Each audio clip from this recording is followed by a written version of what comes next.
কাহিনী হয়েছিল অন্যদের কিনে যারা মারছে তাদের কিনা ভাই একটু বিষয় আমার দোকান বিষয় বড় ভাই আমার সবাইকে আমার ফোন পাইছে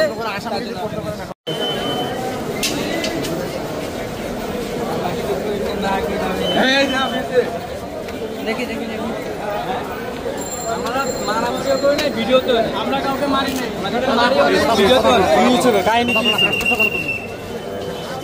ভিডিও করে ওনারা খেলতেছে কাহিনী হয়েছিল অন্যদের কিনে যারা মারছে তাদের কিনা ভাই একটু বিষয়।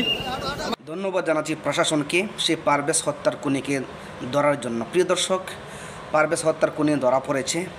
আর বিশেষ করে ছেলেটা শুনতে পারছেন কি বলছে যে আমি তাকে হত্যা করিনি বা আমরা হত্যা করিনি, যারা দোষ করছে তাদেরকে ধরুন। আইনের হাত বা পুলিশের মাথা এরকম ইনশাল্লাহ আস্তে আস্তে বেরিয়ে যাবে, আস্তে আস্তে বেরিয়ে যাবে। একটু সময় দিতে হবে দর্শক, তাড়াহুড়া করে কিছুই হয় না। তবে আইনের কাছে বা পুলিশ কর্মকর্তাদের কাছে খুবই জোরালো দাবি, তারা যতই না করুক না কেন আপনারা আপনাদের প্রচেষ্টা চালিয়ে যান।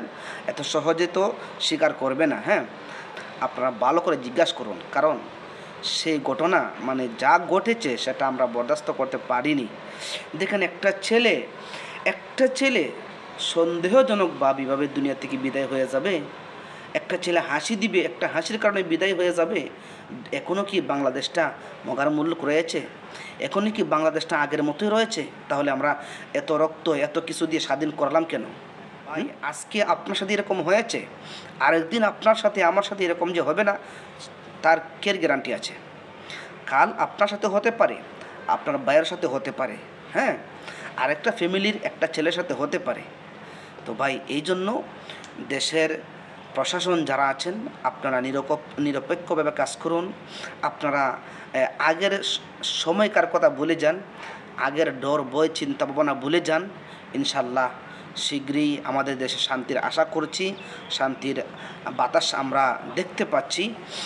কিন্তু এই অবস্থা যদি হয় তাহলে আমরা শান্তি আছি বলে আমরা মনে করতে পারবো না। আমরা চাবো বাংলার জমিনে একটা মায়ের বুক যেন খালি না হয়, একটা মায়ের বুক যেন খালি না হয়, সেই দাবি আমাদের পক্ষ থেকে থাকবে। কারণ আমরা খুন খারাপি বহু দেখেছি, গুম খুন হত্যা মার্ডার বহু দেখেছি। আমরা এই চিত্রগুলি ভবিষ্যতে আর দেখতে চাই না। এই সমস্ত বন্ধ করতে হবে, দেশের মানুষকে নিরাপত্তা দিতে হবে। যারা এরকম অপরাধের মধ্যে যারা লিপ্ত হবে তাদেরকে আইনের আওতায় এনে কঠিনভাবে শাস্তি দিতে হবে। এমনভাবে শাস্তি দিতে হবে যাতে একজনের শাস্তি দেখে সারা দেশের মানুষ সোজা হয়ে যায়, সমস্ত অপরাধকারীর খান যেন কারা হয়ে যায়।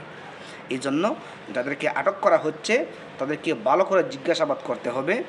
শীঘ্রই সে পারভেজ হত্যার খুনিদেরকে সিলেকশন করে তাদেরকে শাস্তি দিতে হবে। দর্শক, আজকের ভিডিওটি সবাই শেয়ার করে দিবেন এবং সৎ পথে হক পথে থাকার চেষ্টা করবেন। আসসালামু আলাইকুম।